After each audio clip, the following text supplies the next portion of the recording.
Baik, sekarang kita masuk ke resep rumah teman-teman. Di sini kita pengenalan bahan dulu. Pertama itu ini eritromisin stearat ya, bentuknya serbuk putih, hampir tidak berbau. Kalau rasa jangan ya, sayang-sayang nanti kalian resistensi. Kemudian ini adalah gliseril monoserat, bentuknya seperti apa ya? Kalau kalian gabus kali ya, kalau kalian pernah lihat gabus putih padat. Kemudian ini nipagin yang akan kita encerkan nanti ya, bentuknya serbuk putih, larutnya di air panas. Ini nipagin, ini pasol ya, ini nipagin. Dan ini SLS, sodium lauryl sulfat sebagai surfaktannya. Nah, sudah belajar di fenomena antarmuka ya teman-teman. SLS. Dan ini fase minyaknya, parafin liquidum atau cairan parafin, cairan berwarna jernih, oily. Dan terakhir fase air, yaitu air sendiri.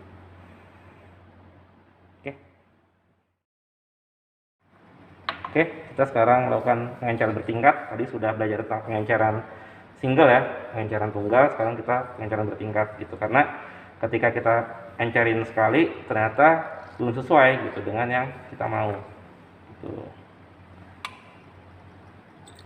Ini air panas, kita larutkan nipagin dalam pelarutnya air panas sesuai dengan perhitungan pengenceran kita ya. Nah, ini nipaginnya.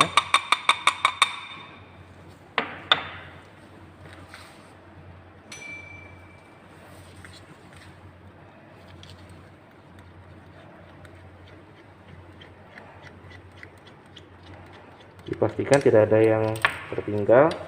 Kemudian kita aduk. Ya, sudah ya teman-teman. Nah, sekarang kita ambil berapa mili? Di situ kita ambil 5 mili ya. 5 mili kita ukur dengan gelas ukur.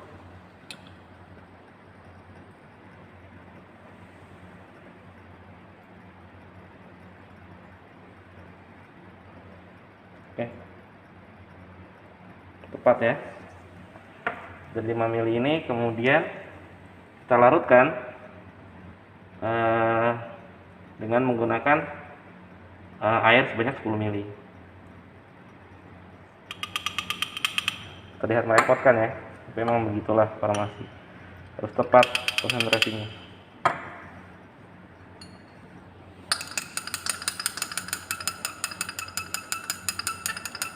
Setelah itu nanti baru kita ambil sebanyak 4 mili ya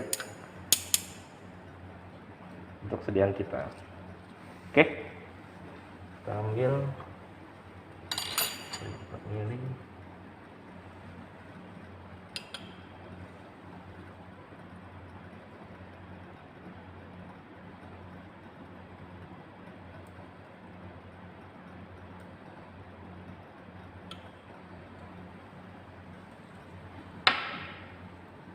Oke, 4 mili ya. 4 mili ini adalah nipagin.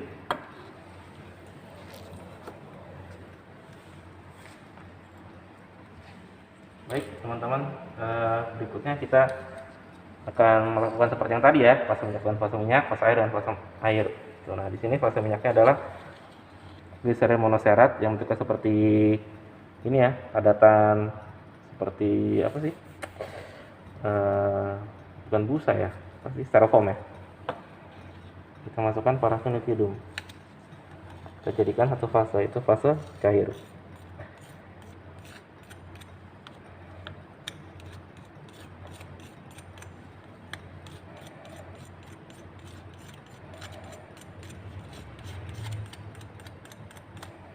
Pastikan nimbangnya benar teman-teman ya.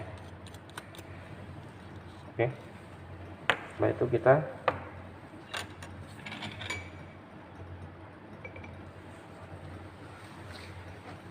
masukkan ke tangan. Oke, sekarang kita buat fase airnya. Fase air terdiri dari natrium lauryl sulfat, kemudian di sini ada Aquades,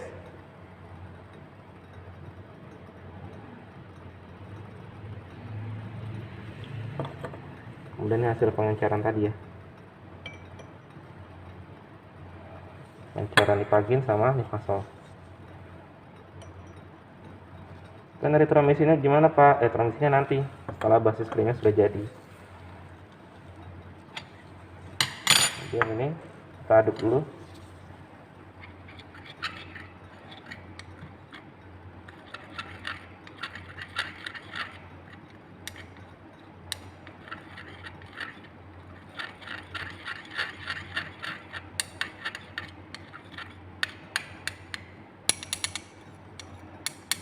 Oke, setelah kita aduk,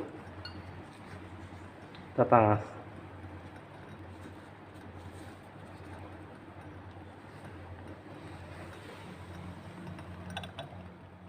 Kita tekan numpang dulu serta alunya ya.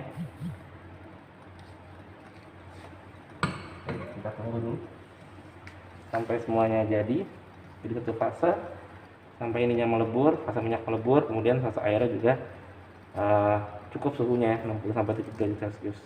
Baik teman-teman, sekarang sudah terlihat ya, ini fase minyaknya sudah melebur jadi fase cair, minyaknya sudah jadi cair semua, siap untuk dituang dalam lumpang panas yang sudah kita buat tadi.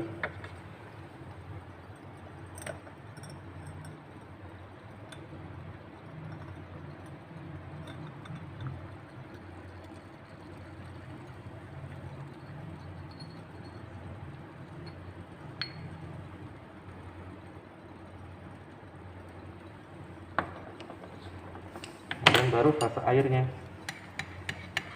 kita aduk dulu fase airnya, karena natrium lauryl sulfat ini agak-agak tricky ya, jadi kalau nggak diaduk-aduk jadi seperti yang ngejel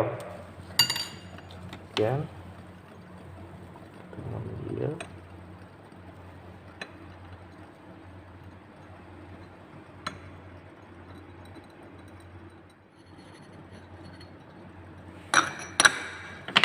Oke, baru kita gerus ya.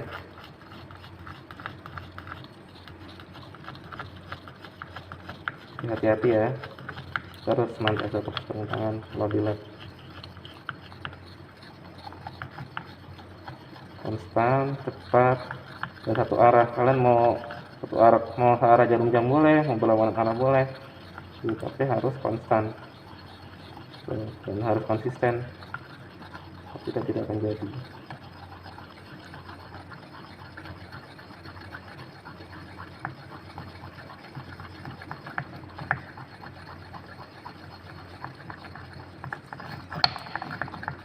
Sudah mulai berat ya, sudah mulai ada bunyi.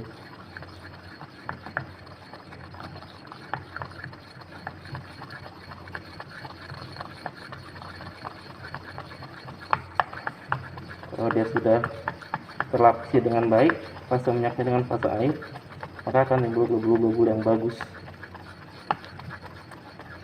Kemudian akan ada sensasinya ketika menggerus ya. Kalau dalam beberapa referensi disebutnya corpus emus, ya bolehlah.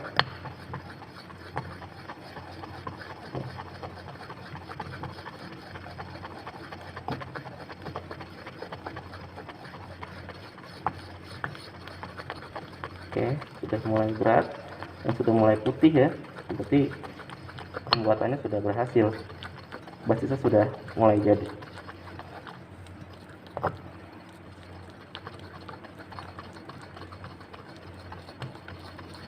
Baik, sudah jadi, sudah terlihat.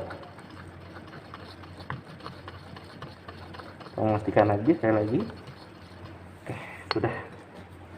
Jadi kita tinggal memasukkan basis ini, kita campurkan sedikit demi sedikit dengan zat aktifnya, yaitu eritromisin stearat. Basisnya kita sisihkan dan kita ganti cupang baru.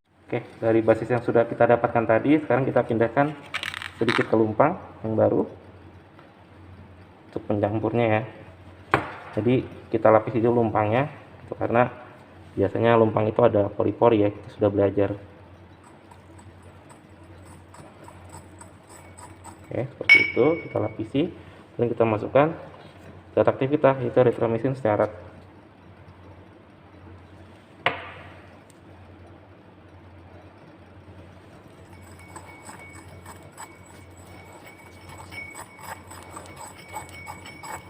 Lebih enak kalau lumpangnya lebih kecil. Ini lumpangnya kebetulan adanya yang besar.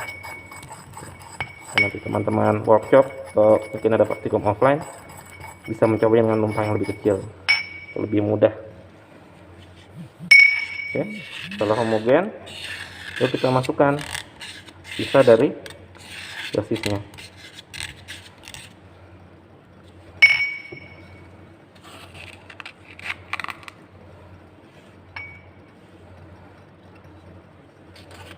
Campur sedikit demi sedikit.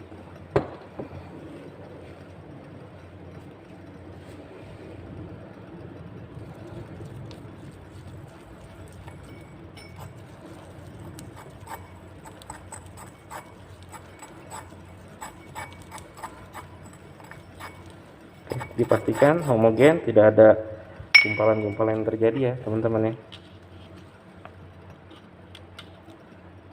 Teman-teman, setelah homogen, sekarang kita masukkan ke dalam pot ya.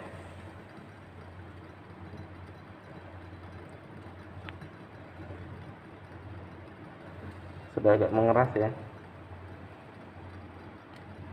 karena lumpangnya tadi kita pindah ke yang lebih dingin, jadi dia sudah lumayan mengeras dibandingkan sama yang sebelumnya ya. Sebelumnya lebih foaming, lebih moist. Jika dia sudah ke tempat yang lebih dingin, tempat yang suhunya di bawah lubang panas tadi, ya dia langsung mengeras. Semuanya tadi kita buru-buru ya melakukan emulsifikasinya sebelum suhunya turun. Itu kuncinya, titik kritis pada pembuatan krim. Oke, nanti kita belajar lebih banyak ya di kestabilan emulsi dan kestabilan emulsi ya di mata kuliah farmasi fisik.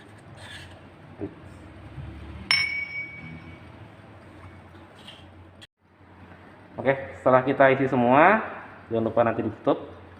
Kemudian nanti diberi kertas perkamen ya. Perkamen di sini ini tempelkan etiket, tempelin label NI. Jangan lupa karena dia erythromycin stearat, bisa masuk antibiotik. Jangan lupa cantumkan juga ED-nya, expired date. Gitu. Oke, resep kelima, semoga bermanfaat.